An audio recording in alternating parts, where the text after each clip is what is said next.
हा समृद्धी महामार्ग झाला पाहिजे। अनेक दिवसापासून मागणी होती, मुंबई शहराला थेट नांदेड शहर जोडलं जावं आणि ही मागणी माननीय एकनाथ शिंदे साहेबांनी पूर्ण केली। त्याचा फायदा नांदेड जिल्ह्याला होणार आहे, परंतु आमचे नांदेड तालुक्यातले जे शेतकरी बांधव आहेत त्यांच्या बरोबर प्रशासनानं काही दुजाभाव केलेला आहे। वाघाळ्यामध्ये एक दर दिलेला आहे, पांगरीमध्ये एक दर दिलेला आहे। त्यामुळं अनेक बागायतदार शेतकरी असतील, जिरायतदार शेतकरी असतील, यांचं मोठ्या प्रमाणामध्ये नुकसान झालेलं आहे। काही ठिकाणी चौपट दर देण्यात आले, काही ठिकाणी एकपट दर देण्यात आले। आज सर्व शेतकऱ्यांचं म्हणणं ऐकून घेतलेलं आहे। यापूर्वी सुद्धा तत्कालीन मुख्यमंत्री माननीय एकनाथ शिंदे साहेबांच्या कानावरती या गोष्टी टाकलेल्या होत्या।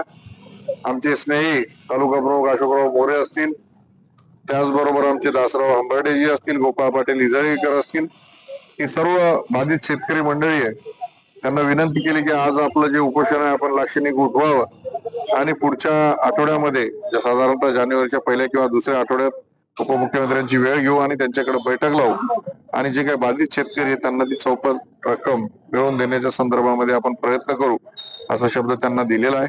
माझ्या विनंतीला मान देऊन त्यांनी आताच हे आजचं लाक्षणिक उपोषण उठवलंय, मनापासून त्यांना धन्यवाद देतो।